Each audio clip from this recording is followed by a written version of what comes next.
Di tengah upaya keras keluarga dan tim kuasa hukum untuk membebaskan Ammar Zoni dari jeratan kasus hukum, sang adik, Aditya Zoni, justru menyoroti sebuah rekonsiliasi. Dalam pernyataan mengejutkan, Aditya mengaku pernah berselisih paham dengan mantan istri Ammar, Iris Bella. Namun, ia menegaskan dengan tegas, semua itu sudah selesai dan berakhir baik. Lalu, bagaimana dinamika sebenarnya dalam keluarga Zoni? Seberapa besar pengaruh masa lalu ini terhadap perjuangan mereka kini? Simak pengakuan lengkap dan eksklusif di bawah ini. Sebelum kita lanjut ceritanya, jangan lupa ya like dan subscribe channel Saka Bercerita. Jangan lupa menulis asal daerah kalian di kolom komen, supaya kita lebih kenal dan dekat. Silakan duduk yang nyaman karena ceritanya baru dimulai. Let's go!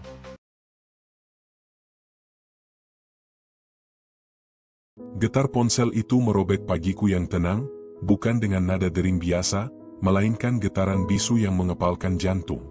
Pukul 10:13. Angka-angka di layar membentuk nama yang selama sebulan terakhir selalu membawa kabar bercampur duri, penasihat hukum, Ammar. Jempolku membeku, menolak untuk menggeser ikon hijau. Di luar jendela apartemen, langit Jakarta berwarna kelabu susu, seolah ikut meredupkan cahaya. Segelas kopi di meja tiba-tiba terasa pahit di lidah. Aku menarik napas panjang, udara yang masuk terasa berat, seperti menyedot semua kecemasan yang mengambang di ruang tamu. Klik. Adit. Suara di seberang langsung memanggil. Rata, terukur, tapi ada kecepatan yang tidak biasa di ujung setiap suku kata. Kita perlu bertemu. Hari ini. Ada apa? Tanyaku, berusaha menjaga nada tetap datar meski kerongkongan terasa mengering. Ada perkembangan dari pihak kejaksaan. Mereka telah menyelesaikan berkas lengkap. Sidang pertama bisa dijadwalkan lebih cepat dari perkiraan kita. Kata-katanya jatuh bagai tetesan air es di tengkuk. Dan, ada faktor lain. Komunikasi dengan pihak keluarga Iris Bella. Situasinya perlu kita antisipasi secara hati-hati sebelum semuanya meledak di media. Iris Bella, nama itu seperti potongan kaca tajam yang tiba-tiba muncul di tengah percakapan. Aku memejamkan mata. Faktor apa? Saya rasa lebih baik kita bicara empat mata. Bawa ibu juga jika memungkinkan. Ini bukan lagi hanya soal pasal-pasal, Adit. Ini sudah jadi ranah yang lebih personal.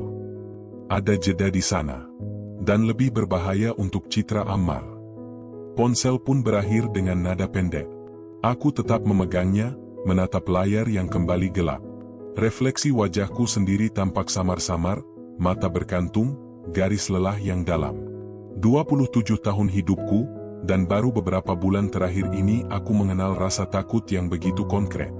Bukan takut pada hantu atau kegelapan, tetapi takut pada waktu yang berjalan tanpa ampun, pada sistem yang terasa begitu gigih dan dingin, pada kemungkinan terburuk yang terus berbisik di telinga setiap kali aku mencoba terlelap. Kubuang sisa kopi yang sudah dingin ke wastafel. Tindakan kecil itu terasa seperti sebuah keputusan. Aku berbalik, pandangan tertumbuk pada foto lama yang terpajang di rak buku. Ammar dan aku, masih belia, di Pantai Anyer. Dia memangkuku dari belakang, kedua tangannya mengunci di depan dadaku, dan kami tertawa terbahak-bahak ke arah kamera. Matanya, saat itu, bersinar dengan kenakalan dan kebebasan yang polos. Kini, mata yang sama itu, dalam ingatanku dari kunjungan terakhir, hanya memantulkan kelelahan dan penyesalan yang begitu dalam hingga bisa menenggelamkan siapa saja. Sebuah rintihan pelan terdengar dari kamar tidur. Ibu, pasti beliau sudah mendengar suara teleponku, atau mungkin hanya getarannya yang sampai ke ruang tidur. Ibu memiliki radar khusus untuk kesedihan anak-anaknya. Aku berjalan pelan ke kamarnya. Pintu terbuka sedikit. Beliau duduk di tepi tempat tidur, kedua tangannya memeluk bantal, menatap kosong ke arah lukisan keluarga yang tergantung di dinding. Ibu, sapaku lembut. Beliau menoleh, senyum tipis yang dipaksakan muncul di wajahnya yang tiba-tiba tampak 10 tahun lebih tua. Tadi dari penasihat hukum, ya? Iya, kita harus bertemu siang nanti. Aku duduk di sampingnya, merasakan bahunya yang kecil dan ringkih. Kita akan melalui ini, Bu. Aku tahu, Nak. Aku percaya. Tangannya memegang tanganku, genggamannya lemah tetapi penuh keteguhan. Tapi hati seorang ibu, ini seperti diiris-iris setiap hari. Membayangkan anak sendiri kedinginan, sendirian, ketakutan, suaranya tercekat. Kami duduk dalam diam beberapa saat. Sunyi itu bukan sunyi yang hampa, melainkan sunyi yang dipadati oleh jutaan pikiran dan doa yang tak terucap. Tanggung jawab di pundakku terasa semakin nyata. Aku bukan hanya harus menjadi tulang punggung keluarga sekarang, tetapi juga menjadi jembatan antara Ammar dan dunia luar, antara harapan dan hukum, antara kebenaran yang pahit dan narasi yang diterima publik. Aku menatap foto keluarga di dinding lagi. Semua tersenyum. Ammar di tengah, dengan bangga memeluk pundak ibu. Kami tampak begitu utuh, begitu tak terkalahkan. Ilusi. Teleponku kembali bergetar, sekali. Sebuah pesan masuk dari manajer media keluarga, Adit, ada 3 media online yang sudah publis rumor tentang konflik internal keluarga. Mereka menyebut pertikaian dengan pihak Iris. Kita perlu respon cepat. Napasku tersendat. Kecepatannya di luar perkiraan. Badai belum benar-benar dimulai, tetapi angin depresi sudah mulai merobek atap-atap perlindungan kami. Puncak konflik, yang selama ini kami coba tunda, ternyata tidak mau menunggu. Ia datang mendekat dengan langkah rakus, siap melahap sisa privasi dan harga diri yang kami punya. Aku mengetik balasan singkat, jadikan janji temu siang ini sebagai prioritas. Siapkan draft pernyataan singkat bahwa keluarga akan memberikan konfirmasi resmi hari ini. Tahan dulu semua komentar. Kemudian, aku memandang ibu. Bu, kita harus bersiap. Ini akan menjadi hari yang panjang. Dan mungkin, yang paling berat. Beliau mengangguk, mengusap air mata dengan ujung selimut. Bawa aku ke sana, Adit. Aku ingin mendengar sendiri. Aku ibunya. Di saat itu, aku menyadari sesuatu. Perjuangan ini bukan lagi sekadar membebaskan seorang Ammar Zoni dari jerat hukum. Ini adalah pertempuran untuk mempertahankan keutuhan sebuah keluarga di tengah gempuran dari segala arah. Dan pertempuran itu, dimulai sekarang, dari sebuah panggilan telepon di pagi yang kelabu. Mobil meluncur pelan menyusuri jalanan yang mulai ramai. Ibu duduk di sampingku, tangan terkatup erat di atas tasnya. Pandangannya lurus ke depan, tetapi aku tahu pikirannya melayang jauh ke suatu tempat yang hanya bisa dijangkau oleh naluri seorang ibu. Udara di dalam mobil terasa pekat, meskipun AC menyemburkan udara dingin. Setiap lampu merah terasa seperti penyiksaan, menahan kami lebih lama dari rasa ingin segera tahu dan segera bertindak. Kantor penasihat hukum kami terletak di lantai 20 sebuah menara di kawasan Sudirman. Ruang tunggunya steril, didominasi warna kayu dan krom, dengan seni abstrak di dinding yang tak seorang pun benar-benar memahaminya. Suasana ini kontras nyata dengan kekacauan emosi yang kami bawa. Kami disambut oleh sekretaris yang wajahnya menyiratkan ekspresi campur aduk antara profesionalisme dan belas kasihan yang tersamar. Silakan tunggu sebentar, Pak Aditya, Ibu. Mereka sedang menyiapkan ruang rapat, ujarnya dengan suara lembut berlebihan, justru membuatku semakin tegang. Ibu hanya mengangguk. Tangannya meraih tanganku, dingin dan sedikit gemetar. Aku harus kuat untuk kakakmu, ya, nak, gumamnya, lebih kepada diri sendiri. Kita semua harus kuat, Bu, jawabku, menekan tangannya. Untuk satu sama lain. Beberapa menit yang terasa seperti jam akhirnya berlalu. Kami dipersilakan masuk ke ruang rapat yang luas. Di sana sudah duduk 3 orang, penasihat hukum utama kami, Bapak Rendra, serta 2 anggota timnya. Wajah mereka serius, dokumen dan laptop terbentuk benteng kecil di depan masing-masing. Terima kasih sudah datang, Ibu, Adit, sapa Pak Rendra, berdiri untuk menyalami kami. Genggamannya kuat, tegas. Maaf harus memanggil mendadak seperti ini. Setelah duduk, rasa resahku memuncak. Apa sebenarnya yang terjadi, Pak? Pesan tadi samar. Pak Rendra menghela napas, menyusun kata-kata. Baik. Saya akan jelaskan bertahap. Pertama, dari sisi formal hukum, berkas Ammar sudah dinyatakan lengkap oleh Kejaksaan Negeri Jakarta Selatan. Sidang pertama diperkirakan akan digelar dalam 2 hingga 3 pekan ke depan. Ini lebih cepat dari prediksi kita, yang berarti kita punya waktu persiapan yang lebih singkat. Ibu menarik napas tajam. Apa artinya? Artinya, pertempuran di ruang pengadilan akan segera dimulai, Ibu. Kita akan berhadapan langsung dengan jaksa penuntut. Semua bukti, semua saksi, akan diuji di sana. Pak Rendra menatap ibu dengan lembut namun jujur. Ini akan melelahkan secara mental. Kami siap, kataku, mewakili ibu. Lalu faktor lain yang Bapak sebutkan? Yang tentang pihak Iris Bella. Wajah Pak Rendra berubah semakin berat.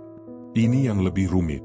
Kita menerima informasi yang kami anggap cukup kredibel, bahwa ada upaya dari lingkungan Iris Bella untuk membangun narasi tertentu di media.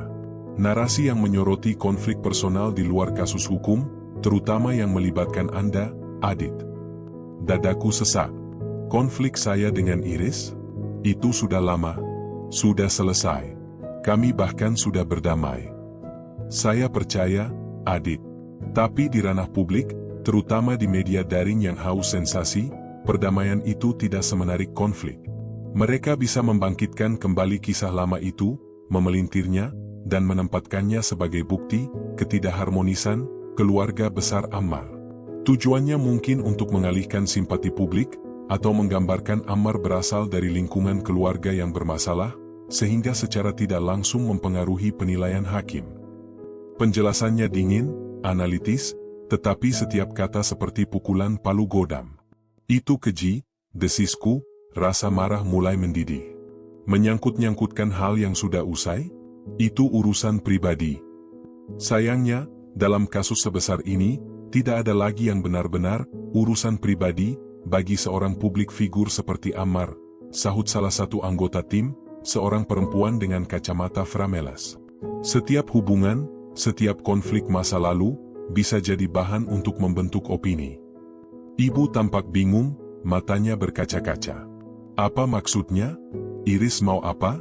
Dia kan dulu menantu saya. Kami tidak yakin ini berasal langsung dari Iris Bella, Ibu. Bisa saja dari orang-orang di sekitarnya, atau bahkan dari media yang mencari angle baru. Tetapi dampaknya sama, jelas Pak Rendra. Karena itu, kita harus lakukan dua hal. Pertama, mengantisipasi secara hukum dengan menyiapkan bukti-bukti dan saksi yang memperkuat karakter baik Ammar dan soliditas keluarga. Kedua, dan ini yang ingin saya bahas dengan Anda berdua, kita perlu mengambil alih narasi. Mengambil alih narasi, tanyaku. Ya, daripada menunggu berita miring itu menyebar dan kita hanya bereaksi, lebih baik kita yang memulai. Kita yang menyampaikan cerita kita sendiri, dengan cara kita, pada waktu yang kita tentukan. Matanya berpindah dari ibu ke aku. Itu berarti, keluarga perlu bersuara. Secara resmi. Melalui sebuah pernyataan terbuka yang disampaikan dengan penuh rasa, tetapi juga terkendali. Ruang itu menjadi sunyi. Aku bisa mendengar detak jantungku sendiri. Ibu memandangku, matanya memohon sekaligus menyerahkan keputusan. Saya yang harus melakukannya, bukan? Tanyaku, sudah bisa menebak jawabannya. Anda adalah pilihan terkuat, Adit. Sebagai adik kandung, suara Anda akan punya bobot emosional yang tinggi. Anda juga yang terlibat dalam konflik dengan Iris Bella itu, sehingga jika Anda yang menyatakan bahwa semua sudah berdamai, itu akan lebih otentik, kata Pak Rendra. Tapi ini bukan pilihan mudah. Anda akan menjadi sasaran empuk. Setiap kata, setiap ekspresi, akan dikuliti. Anda harus siap. Aku memandang ibu. Wajahnya penuh kekhawatiran, tetapi juga ada kepercayaan mutlak di sana. Aku ingat janjiku pada diri sendiri di pagi tadi, akan membawa pulang kakakku. Ini adalah salah satu medan pertempurannya. Apa yang harus saya lakukan? Tanyaku, suaraku terdengar lebih mantap dari yang kuduga. Pak Rendra mengangguk, menghargai keputusanku. Kita akan buat draft pernyataan bersama. Fokus pada 3 hal. Pertama, kondisi keluarga yang tetap solid dan mendukung Ammar. Kedua, proses hukum yang kita hormati dan ikuti. Ketiga, dia berhenti sejenak, pengakuan bahwa ada masalah personal di masa lalu yang telah diselesaikan dengan baik, dan permohonan kepada publik untuk tidak memperkeruh suasana. Kita sampaikan dengan jujur, tetapi kita juga sampaikan dengan martabat. Dan tentang alasan Ammar? Tentang tekanan yang dia alami, tanyaku, ingat pada obrolan-obrolan larut malam denganku, di mana Ammar pernah curhat tentang beban yang tak terlihat. Untuk saat ini, kita simpan dulu. Itu adalah kartu kita yang lain. Kita gunakan jika nanti situasi benar-benar membutuhkan, jawab Pak Rendra. Sekarang, mari kita fokus pada langkah pertama ini, menunjukkan pada dunia bahwa keluarga Zoni tidak pecah. Bahwa kami masih berdiri bersama. Pertemuan berlanjut selama 2 jam berikutnya. Kata demi kata diperdebatkan, nada disesuaikan, strategi penyampaian dirancang. Kepalaku pening, tetapi pikiran terasa jernih. Ini baru awal. Aku memandang ibu, yang kini duduk lebih tegak, ikut menyimak dengan serius. Di tengah ruangan ber-AC ini, di antara tumpukan kertas dan layar laptop, kami mulai menyusun kembali serpihan-serpihan keyakinan kami yang berantakan. Kepingan pertama adalah keberanian untuk bersuara. Dan aku akan menjadi corongnya. 3 hari kemudian, kami berdiri di ambang badai. Ruang konferensi di lantai dasar sebuah hotel bisnis di Kemang terasa seperti ruang hampa udara sebelum peluncuran roket. Dinding kaca di satu sisi memperlihatkan kolam renang biru kehijauan yang sunyi, kontras mencolok dengan gelombang kecemasan di dalam dadaku. Kru media sudah mulai berdatangan satu persatu, memenuhi barisan kursi dengan perlengkapan mereka. Bunyi klik kamera yang diuji, dengungan mikrofon, dan bisikan-bisikan rendah membentuk simfoni prapertempuran. Aku menyesap air putih, tenggorokan terasa seperti diam pelas. Di sampingku, Pak Rendra memeriksa catatan untuk ke-100 kalinya. Ibu duduk di kursi belakang, di balik layar pembatas, ditemani adik bungsu kami. Melalui celah tirai, aku melihat beliau melipat tangan, bibirnya komat kamit berdoa. Aku menarik napas dalam-dalam, berusaha menenangkan denyut nadi di pelipis. Waktunya, Adit, bisik Pak Rendra, menepuk pundakku dengan keyakinan yang mungkin lebih untuk menenangkanku daripada dirinya sendiri. Aku mengangguk, merapikan dasi yang tiba-tiba terasa mengikat. 1.300 karakter pernyataan tertulis itu telah kuhafalkan, tetapi bukan kata-katanya yang kutakuti. Melainkan beban yang dibawa setiap suku kata itu. Beban seorang adik, juru bicara keluarga, dan terakhir, manusia biasa yang rapuh. Aku berjalan ke podium yang dihiasi deretan logo media. Cahaya lampu sorot kamera menyala serentak, menyilaukan. Untuk sesaat, aku kehilangan pandangan, hanya melihat siluet dan bayangan. Lalu, wajah-wajah itu muncul, penuh ekspektasi, skeptisisme, dan rasa ingin tahu yang tak tersamar. Selamat siang, ucapku, suara melalui mikrofon terdengar lebih dalam dan lebih goyah dari yang kuinginkan. Kulemaskan pita suara. Terima kasih atas kehadiran rekan-rekan media. Saya Aditya Zoni, atas nama keluarga besar kami, akan menyampaikan pernyataan terkait kondisi kakak saya, Ammar Zoni. Ruang itu sunyi seketika. Hanya bunyi shooters kamera yang mendesis seperti ular. Saat ini, keluarga kami sedang menjalani masa tersulit. Sebagai saudara kandung, sebagai seorang anak, saya menyaksikan langsung penderitaan yang mendalam di wajah ibu saya, dan kepedihan yang tak terucap dari seluruh anggota keluarga. Kalimat pertama meluncur, membawa serta getaran emosi yang ku coba kendalikan. Kami, keluarga, dengan penuh rasa tanggung jawab, menghormati setiap proses hukum yang sedang berjalan.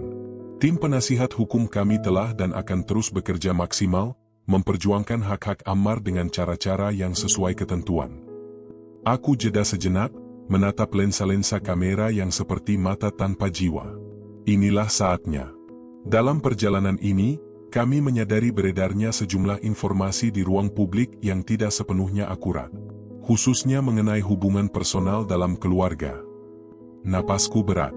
Saya secara pribadi, pernah mengalami kesalahpahaman dengan mantan istri kakak saya, Iris Bella. Itu adalah fakta. Namun, hal tersebut adalah bagian dari masa lalu yang telah kami selesaikan dengan baik dan dewasa. Saat ini, tidak ada permusuhan atau konflik berlanjut antara saya pribadi maupun keluarga besar kami dengan pihak Iris Bella. Bisikan samar mulai terdengar dari barisan wartawan. Pena-pena berlari cepat di atas kertas. Saya menyebutkan hal ini bukan untuk membuka luka lama, tetapi justru untuk menutupnya secara definitif di hadapan publik. Lanjutku, suara semakin mantap. Kami memohon, konflik yang sudah berakhir itu tidak dihidupkan kembali untuk kepentingan narasi tertentu yang justru dapat melukai semua pihak, terutama anak yang kami sayangi. Keluarga besar Ammar saat ini membutuhkan ruang untuk berfokus pada dukungan moral dan proses hukum, bukan pada gosip yang merusak. Aku melihat sekilas ke arah Pak Rendra. Dia memberi anggukan halus. Separuh jalan telah terlampaui. Kami percaya pada sistem peradilan di negara ini. Kami juga percaya bahwa setiap manusia, termasuk Ammar, berhak untuk diperlakukan secara adil dan diberi kesempatan untuk memperbaiki kesalahan.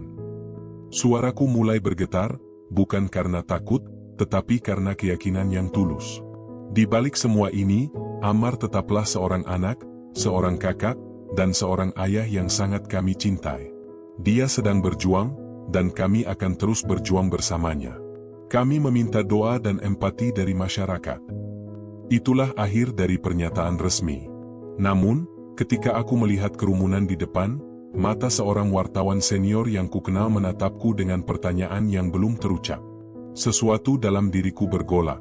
Pernyataan yang tersusun rapi itu tiba-tiba terasa seperti dinding yang menutupi sebagian kebenaran. Pak Rendra memberi isyarat halus untuk mengakhiri. Tapi hati ini membisikkan hal lain.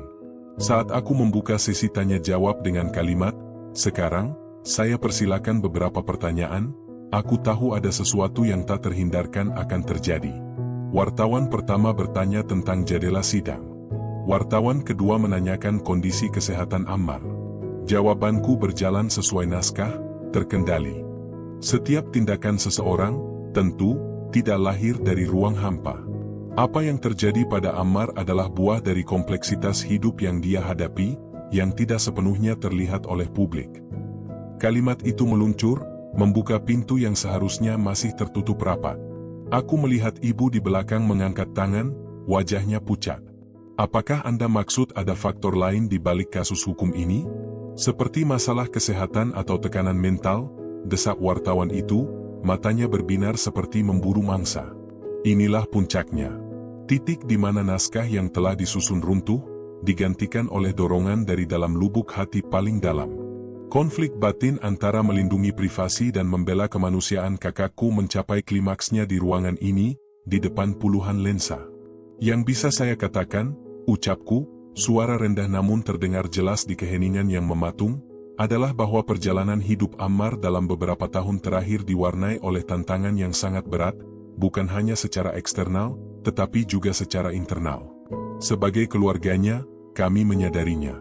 Dan kami berusaha memahami, sebelum menghakimi. Kontan, ruangan bergemuruh. Berbagai pertanyaan lain berhamburan. Tantangan seperti apa? Apakah berkaitan dengan perceraiannya? Apakah keluarga menutupi masalah kesehatan Ammar? Pak Rendra segera bangkit, mendekati podium. Terima kasih, cukup untuk pertanyaan. Pernyataan keluarga sudah jelas disampaikan. Dia menarik lenganku dengan halus namun pasti. Di telingaku, riuh rendah pertanyaan-pertanyaan itu masih menggema. Tatapan ibu dari balik tirai penuh dengan kecemasan dan tanya. Saat kami berbalik meninggalkan podium, lampu sorot masih menyala, membakar punggungku. Aku baru saja melewati garis yang diperingatkan. Aku telah membuka celah. Dan dari celah itu, sebuah plot twist dalam narasi publik tentang Ammar Zoni mungkin telah lahir. Bukan lagi sekadar berita tentang seorang selebritas yang berurusan dengan hukum, tetapi tentang seorang manusia yang berjuang dengan demon-demon tak kasat mata. Badai yang kami coba atasi tadi pagi, mungkin baru saja berubah arah anginnya. Dan aku, dengan segala keberanian dan kenaifanku, telah berdiri tepat di pusarnya. Kembali ke ruang persiapan, pintu tertutup rapat memutuskan gemuruh dari luar. Suasana di dalam ruangan kecil itu dingin, terbelah oleh tegangan yang hampir terlihat. Cahaya neon menyorot wajah Pak Rendra yang merengut, sementara ibu duduk di kursi dengan kedua tangan menutupi wajah, bahunya naik turun pelan. Anda tahu Anda baru saja melakukan apa, Adit? Suara Pak Rendra pecah, meski dia berusaha menahannya. Itu off the record. Itu adalah bahan yang belum siap kita luncurkan. Udara terasa berat. Aku menatap lantai karpet abu-abu, rasa sesal mulai merayap. Saya tahu. Tapi, dia bertanya dengan cara yang seolah sudah tahu. Kalau saya bantah mentah-mentah, nanti ketika faktanya muncul, kita akan dianggap berbohong. Dan dengan membuka celah seperti itu, Anda memberi mereka izin untuk menggali lebih dalam. Kesehatan mental? Tekanan internal?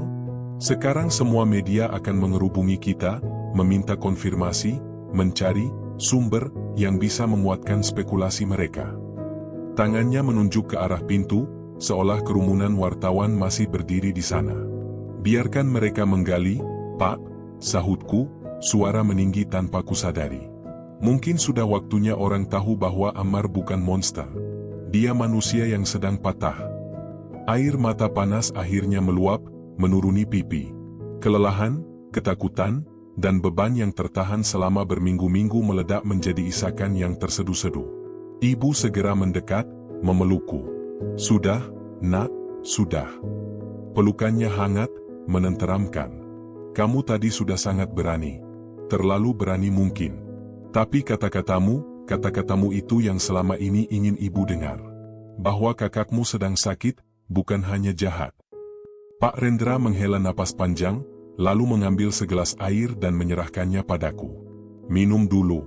Maafkan saya, Adit. Saya hanya khawatir. Ini medan yang licin sekali. Wajahnya mulai melunak. Tapi Anda mungkin benar. Di tengah tekanan seperti itu, respons yang terlalu kaku malah berbahaya. Hanya saja, konsekuensinya akan besar. Kita harus mengantisipasi gelombang berikutnya. Sebelum kami sempat mendiskusikan lebih lanjut, ponsel salah satu staf tim hukum berdering. Matanya membelalak saat membaca pesan yang masuk. Pak Rendra, Adit, sudah ada. Ada apa? Tanyaku, jantung berdebar lagi. Beberapa portal online sudah mempublikasikan laporan langsung. Headline mereka, Aditya Zoni singkap beban psikologis Ammar Zoni. Adik Ammar Zoni akui ada masalah kesehatan di balik kasus hukum. Dia memandang kami dengan campuran kagum dan ngeri. Mereka langsung memotong dan mengutip bagian akhir pernyataan Anda. Lihat, gumam Pak Rendra, namun tanpa amarah lagi. Hanya kelelahan seorang jenderal yang melihat medan perang berubah dengan cepat. Narasi itu sudah lepas. Sekarang, kita tidak bisa lagi mengontrolnya. Kita hanya bisa mengarahkan. Ibu masih memelukku. Mengarahkan bagaimana? Kita harus segera menyusun langkah lanjutan. Jika Adit sudah membuka pintu tentang tantangan internal, maka kita perlu memberikan konteks yang manusiawi, agar tidak disalahartikan sebagai pembenaran atas kesalahan. Kita butuh narasi kedua. Dan itu harus lebih siap, lebih terukur, dan lebih personal. Pandangannya tertuju padaku. Kamu siap untuk itu, Adit? Untuk bercerita lebih dalam? Tentang kakakmu, bukan sebagai terdakwa, tapi sebagai manusia? Pertanyaan itu menggantung di udara. Aku mengingat kembali malam-malam panjang, telepon-telepon larut dari Ammar sebelum semua ini terjadi. Suaranya yang parau bercerita tentang insomnia, tentang kecemasan yang tak jelas sumbernya, tentang perasaan hampa yang mengepungnya meski di puncak karir. Aku ingat bagaimana konflik dengan Iris dulu seringkali dipicu oleh hal-hal kecil, yang akarnya ternyata adalah ketidakmampuan Ammar mengelola tekanan dari dunia luar yang terus menghakiminya. Aku ingat dia pernah berkata, "Dik, kadang aku merasa seperti mau meledak dari dalam. Tapi di luar, aku harus tetap tersenyum." Itu adalah bagian dari cerita yang selama ini kami sembunyikan. Mungkin karena rasa malu. Mungkin karena stigma. Atau mungkin karena kami sendiri belum sepenuhnya memahami. Saya siap, jawabku akhirnya, mengusap air mata. Tapi saya tidak mau melakukannya sendirian lagi. Dan saya tidak mau seperti tadi, terpojok. Kita perlu cara yang lebih bermartabat. Setuju, kata Pak Rendra. Mungkin wawancara eksklusif dengan satu media yang bisa kita percayai. Dengan durasi dan pertanyaan yang kita setujui sebelumnya. Tujuannya bukan untuk membela kesalahan hukum Ammar, tetapi untuk memberikan pemahaman agar masyarakat bisa melihat ini dari sudut pandang kemanusiaan. Agar vonis sosial tidak lebih kejam dari vonis pengadilan. Rencana mulai tergambar. Namun, di tengah pembicaraan itu, ponselku bergetar. Sebuah nama muncul di layar yang membuat napasku tercekat, Iris Bella. Ibu melihatnya, matanya berbinar dengan kecemasan baru. Jangan diangkat, nak. Belum tahu mau apa dia. Tapi getarannya terus-menerus, seperti sebuah panggilan yang tak bisa diabaikan. Konflik dengan Iris memang sudah selesai secara personal, tapi dalam konteks baru ini, segalanya bisa berubah. Lebih baik saya jawab, kataku, memberanikan diri. Kalau tidak, dia mungkin berpikir kita menghindar, dan itu bisa memicu prasangka lagi.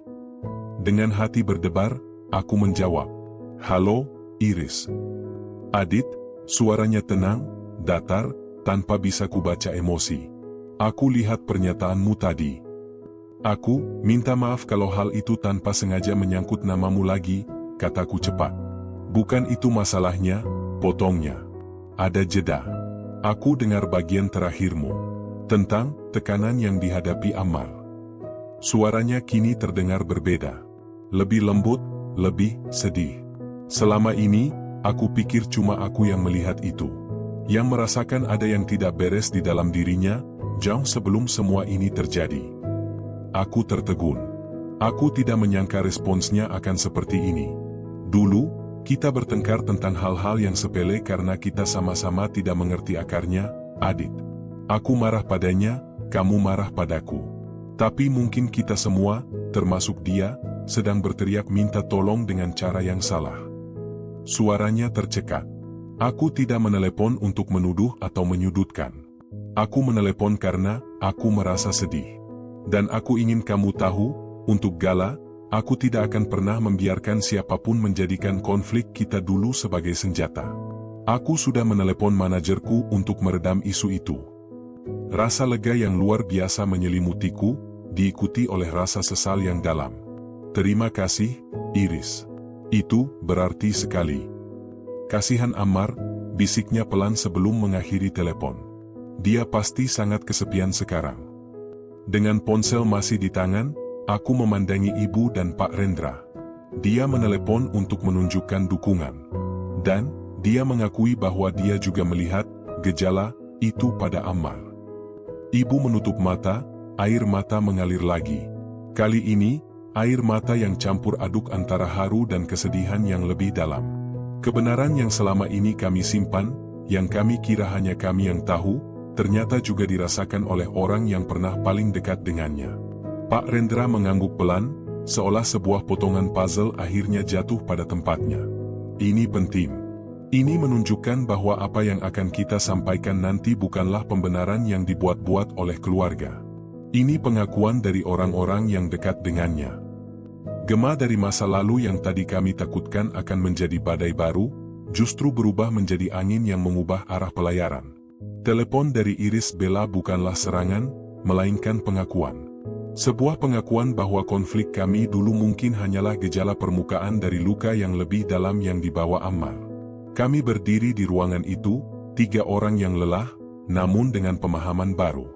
Plot twist tidak hanya terjadi di pemberitaan media. Ia terjadi di dalam ruangan ini, di dalam hati kami. Musuh yang kami kira akan menyerang dari arah itu, ternyata mengulurkan tangan. Dan dengan itu, kami menyadari, perjuangan ini bukan lagi tentang membela nama baik keluarga Zoni melawan dunia. Ini tentang mengajak dunia untuk melihat melampaui kesalahan, dan memahami kerapuhan manusia yang bisa terjadi pada siapa saja, bahkan pada seseorang yang selama ini tersenyum di layar kaca. Langit Jakarta sore itu berwarna jingga lembut, seakan hendak menyembunyikan kekerasan siang yang baru saja kami lalui. Dari balkon apartemen, aku menatap lalu lintas yang mulai padat, setiap kendaraan seperti butiran pasir dalam sebuah jam raksasa yang terus bergerak, tak peduli dengan drama hidup kami. Telepon dari Iris Bella masih menggema di telingaku, sebuah nada rekonsiliasi yang tak terduga di tengah reruntuhan. Namun, pernyataanku di hadapan media telah meluncurkan sebuah bola salju. Di layar ponsel, notifikasi berderet, pemberitaan, analisis, opini, spekulasi. Narasi tentang Ammar Zoni telah resmi bergeser. "Adit," suara ibu memanggil dari dalam. Beliau menghampiri, membawa 2 cangkir teh chamomile. "Minumlah." untuk menenangkan saraf. Aku menerima cangkir itu, menghirup wanginya yang meneduhkan. Ibu tidak marah? Karena saya membuka rahasia keluarga? Ibu duduk di kursi balkon sebelahku, matanya memandang jauh ke ujung jalan. Marah? Awalnya, ibu kaget, takut. Tapi setelah mendengar telepon Iris tadi, ibu seperti mendapat pencerahan. Beliau memutar cangkirnya perlahan. Kita selama ini berusaha melindungi Ammar dengan cara menyembunyikan sakitnya. Seolah-olah itu aib. Padahal, berjuang melawan gelap di dalam pikiran sendiri itu bukan aib, nak. Itu sebuah perjuangan yang sangat berat. Mungkin dengan kita mulai jujur, justru kita benar-benar melindunginya. Melindungi kemanusiaannya. Kata-kata ibu itu menusuk sekaligus menyejukkan. Ibu, dengan kebijaksanaan sederhananya, telah merumuskan inti dari semua kekacauan ini.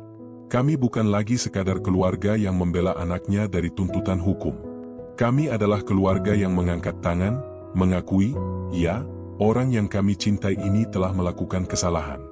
Dan ya, orang yang kami cintai ini juga sedang terluka, jauh sebelum kesalahan itu terjadi. Keduanya bisa benar dalam waktu yang bersamaan. Pak Rendra menelepon. Suaranya sudah tidak lagi tegang, melainkan penuh dengan fokus yang baru. Adit, gelombang pemberitaan cukup positif. Banyak yang mulai mengangkat isu kesehatan mental di balik kasus hukum. Tentu ada juga yang sinis, tapi itu wajar.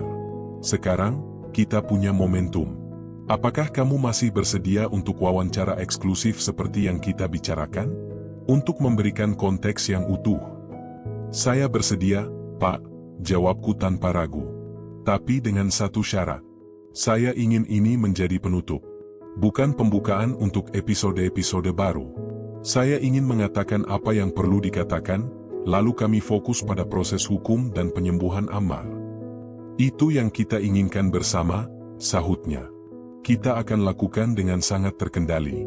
Satu media. Pertanyaan sudah disetujui. Kita akan rekam semuanya, sehingga tidak ada potongan yang menyesatkan.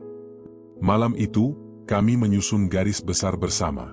Ini bukan lagi tentang menjawab spekulasi, melainkan tentang menyampaikan kebenaran yang lapang. Kebenaran bahwa seorang anak tampan yang tersenyum di sinetron bisa diliputi kecemasan yang melumpuhkan. Kebenaran bahwa kesuksesan materi tidak kebal terhadap badai dalam jiwa. Kebenaran bahwa keluarga yang terlihat harmonis di media sosial bisa diam-diam berjaga-jaga di depan pintu kamar anaknya, mendengarkan apakah dia menangis lagi. Hari pelaksanaan wawancara tiba. Lokasinya bukan di studio yang dingin, melainkan di ruang keluarga rumah ibu. Atas permintaanku. Karena cerita ini adalah tentang keluarga, tentang kehangatan dan juga retaknya. Pewawancaranya seorang jurnalis senior perempuan, dengan tatapan yang lembut namun tajam. Kami duduk di sofa, dengan ibu di sampingku, memegang tanganku. Pertanyaan dimulai dengan halus, tentang kenangan masa kecil Ammar dan aku. Tentang sosoknya sebagai kakak yang melindungi. Lalu, perlahan-lahan, mengalir ke tahun-tahun ketika karirnya melesat, dan tekanan itu mulai muncul. Aku bercerita, dengan suara yang kadang tercekat, tentang Ammar yang mulai sering diam, tentang ledakan emosi yang tiba-tiba yang diikuti oleh penyesalan yang mendalam, tentang upayanya yang gagal untuk mencari pertolongan karena takut dianggap lemah atau gila. Jadi, konflik dengan Iris Bella yang ramai di media dulu, akarnya adalah, tanya sang jurnalis. Komunikasi yang sudah tidak sehat, jawabku. Dua orang yang sedang tenggelam, saling menyalahkan, bukannya saling menolong. Iris tadi sudah mengakuinya juga. Itu bukan pertikaian karena benci. Itu pertikaian karena bingung, karena sakit yang tidak tahu cara mengungkapkannya. Ibu mengangguk pelan, matanya berkaca-kaca. Lalu, tibalah pertanyaan inti. Apa harapan keluarga dengan membuka semua ini, Adit? Bukankah ini berisiko membuat masyarakat justru memandangnya sebagai orang yang tidak stabil? Aku menarik napas, memandang langsung ke lensa kamera yang merekam. Harapan kami sederhana. Kami ingin keadilan ditegakkan. Ammar harus bertanggung jawab atas kesalahannya di pengadilan. Itu pasti. Tapi kami juga ingin ada keadilan dalam cara masyarakat memandangnya. Memandangnya sebagai manusia utuh. Kami tidak meminta belas kasihan. kami meminta pemahaman. Agar ketika nanti dia kembali ke masyarakat, setelah menjalani konsekuensinya, dia tidak kembali ke lingkungan yang hanya melihatnya sebagai mantan narapidana atau orang sakit. Tapi sebagai seorang manusia yang telah jatuh, belajar, dan berusaha bangkit. Suaraku tegas, penuh keyakinan yang akhirnya tumbuh setelah melalui gejolak ketakutan. Kesehatan mental bukan alasan, tapi ia adalah konteks. Memahami konteks itu bukan membebaskan dari tanggung jawab, melainkan mencegah kita untuk menjadi hakim-hakim yang kejam yang hanya melihat hitam dan putih. Dunia ini penuh dengan warna abu-abu, dan di sanalah kita semua hidup. Wawancara berakhir dengan pertanyaan tentang harapan ke depan.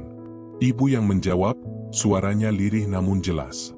Saya hanya ingin anak saya pulang. Pulang dengan tubuh dan jiwa yang sembuh. Dan saya berdoa, pengalaman pahit ini tidak hanya menyadarkan keluarga kami, tetapi juga keluarga lain di luar sana, untuk lebih peka terhadap jeritan batin orang-orang yang mereka cintai. Jangan sampai terlanjur. Setelah kamera dimatikan, rasa lega yang luar biasa menyelimutiku. Seperti sebuah beban yang akhirnya berhasil kugulingkan dari pundak. Bukan beban untuk membela, melainkan beban untuk menyembunyikan. Beberapa hari kemudian, wawancara itu tayang. Tanggapannya jauh lebih bijak dari yang kami kira. Bukan lagi sorotan sensasional, melainkan diskusi yang mendalam. Isu kesehatan mental publik figur menjadi bahan perbincangan. Banyak yang mengirimkan dukungan, berbagi cerita serupa tentang keluarga mereka. Ammar, melalui penasihatnya, mengirim pesan singkat, "Terima kasih, Dik. Sekarang aku bisa bernapas lebih lega. Aku siap menghadapi apapun." Itulah yang terpenting. Kakakku bisa bernapas lega. Proses hukum tetap berjalan. Sidang akan segera dimulai. Tapi kami memasuki fase itu dengan kepala yang lebih tegak. Kami tidak lagi keluarga yang dikepung, bersembunyi di balik tembok pembenaran. Kami adalah keluarga yang berdiri di tengah lapang, dengan hati yang terbuka, mengakui kesalahan dan juga luka. Kami telah mengambil alih narasi kami, dan mengubahnya dari cerita tentang kejatuhan, menjadi cerita tentang kejujuran.